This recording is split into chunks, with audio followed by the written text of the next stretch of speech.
7:25 in my clock, and well, it's not a journey to another of the destinations that I am usually headed to on the weekends, but nonetheless it is a day which is no less interesting than my destination days, because today I am off to the Kawasaki Langford Road showroom to attend the delivery ceremony. I call it a ceremony because every time you purchase a new bike and it gets delivered, it is no less than a ceremony. And this is being purchased by one of our friends, close friends in our group, and it's a Ninja 650 Kawasaki, the green monster, and I am no less excited than him. He has of course not been sleeping for the last couple of days, and we all are very excited because every time a new bike gets delivered in our group, I think all of us are equally excited and we share the excitement and the joy. To be honest, I also had contemplated purchasing a Kawasaki some time back, but then it's still there, but I have put the plan on hold for certain financial reasons, and I might still go for it, but I am not so much of a sports bike person actually. So not because I'm 50 plus year old right now, but because I was never fascinated by the ergonomics of a sports bike. And yes, I love doing high speeds on the open highways, but I'm not a speed monster actually. So I love enjoying my rides. I love soaking in the scenery as I travel along on my bike. I love the sound of the machine that I'm riding and the revs as they climb up, but I'm not so much into speed thrills basically. So that's the reason I have never been a sports bike person myself, because sports bike are essentially meant for corner curvings or meant for high speed runs because of the aerodynamics that they offer. Nothing wrong. I mean, everybody has their own preference and their own choice. I mean, this friend of mine actually, I had asked him one day that what's your favorite format of bike? Why don't you go for an ADV right now? He used to ride an RR310 before this, and he said, no, I'm not so much of an ADV person, and I would prefer to stick to a sports bike, albeit with little more power and little more comfortable ergonomics. So according to him, the RR310 was little extreme in terms of ergonomics, which I also agree. Like the KTM 390, RC390, they are a little extreme, but I think the Ninja series of Kawasaki bikes are little more on the softer side. They are not so extreme. At the same time, they can do high speed runs. They can do higher speed runs actually. So that's the reason he chose to go for the Ninja 650.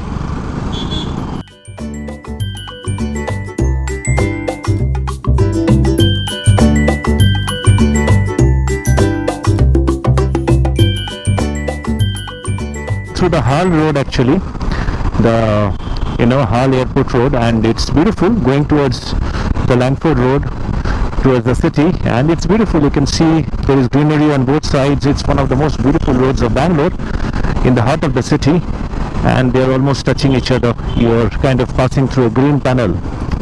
Yeah, so coming to the point, the Kawasaki bike that I was thinking of upgrading to from my GS310 was the Versus 650. The reason is that I'm comfortable now. I think I've ridden all formats of bikes.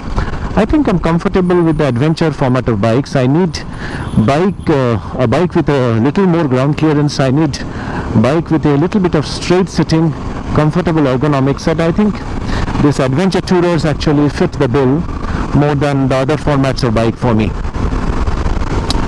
So the two things that were concerning me, and I was kind of stalling the decision, is because number one, the price. The Versus is the most expensive 650cc Kawasaki bike that is there.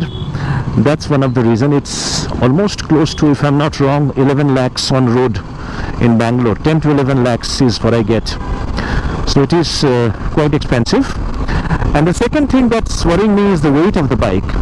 So what I got to know, it's about 216 kilos dry weight.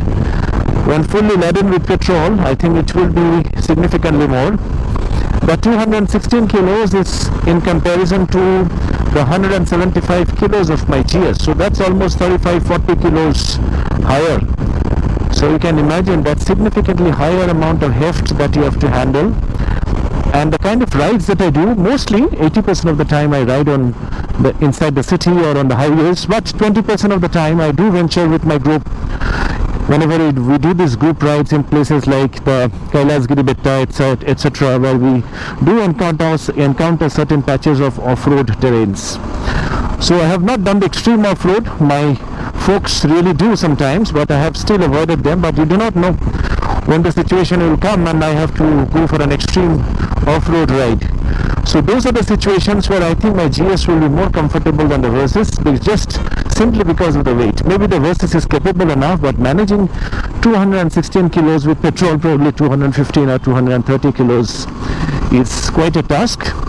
I'm not that strong, I'm not weak, but I'm not that strong. I'm not a bodybuilder or something like that, so I don't want to venture or take that kind of a risk. The max around 5 to 10 minutes away.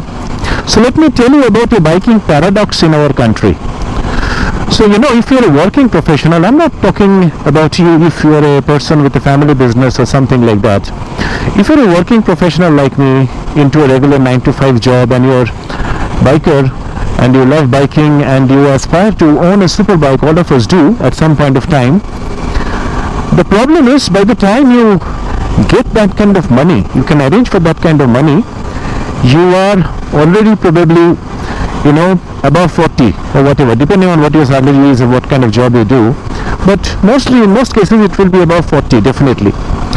And by the time you will be able to get the money to kind of buy the super bikes, and most of the super bikes are weighing north of 200 kgs.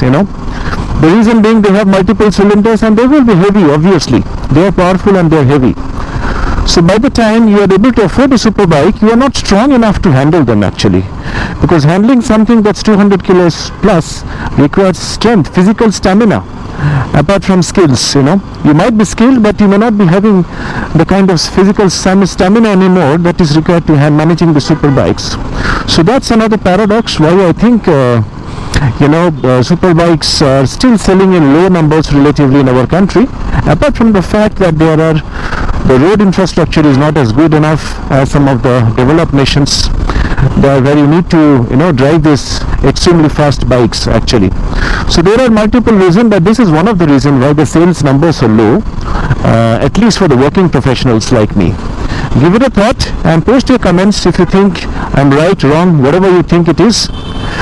Please do comment.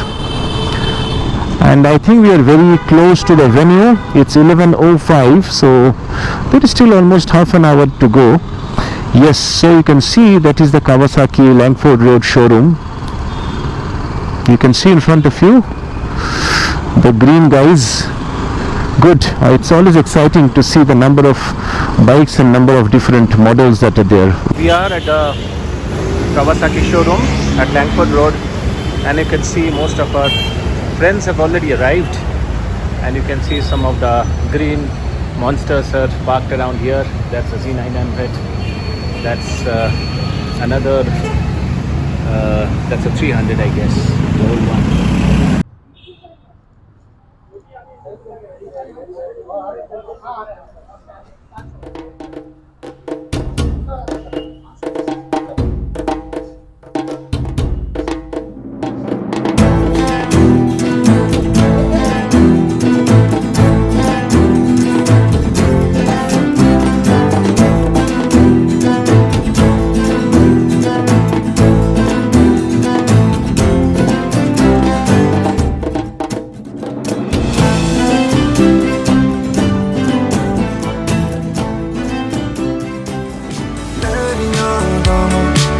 तेरियां गावां मुंडा मार सुटिया तू कादा दिल लुटिया तो मैनू छड्डिया ना तकदा मैनू छड्डिया ना तकदा एक दूजे दे को अरे घुमा ना रातां चन्न ते तारे पहलां सी जो वादे हुण ने सब मैनू लगदे ला